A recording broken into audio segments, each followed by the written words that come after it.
what's up mga kakulit? So, meron nga pala kami sinisipon ako. Hindi na lang chocolate. Ito. Parang, ito, hindi to galing sa labas. Parang galing yata to sa, Manila. yung pinuntahan nila Tita Rona, anak. Iloilo. Iloilo. Tabliya. Tablia. Ito yung purong-purong chocolate. Ah, kumuha isa. Kumuha isa. Ako sama. Sige, kuha. Ito, tilawan. Ah.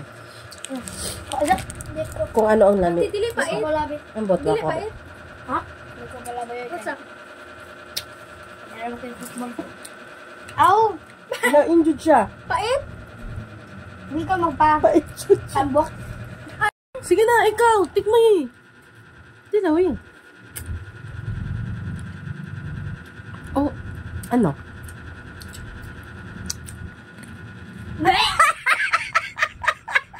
Ate, oy! Ikaw na ganyan. Si Kuwati pala to pansagol sa? Kanang puto. Kanang kuha sa ni tubig. Aha. Ah, titimplahin. Oh.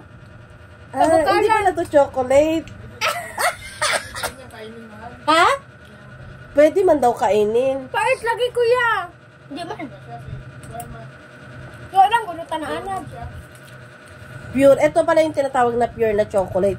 Panlawak to sa sampurado. Oh. Oh, sampurado. Pero okay naman siya. Pero mapait talaga siya. Parang yung kakilala ko ba? Bitter.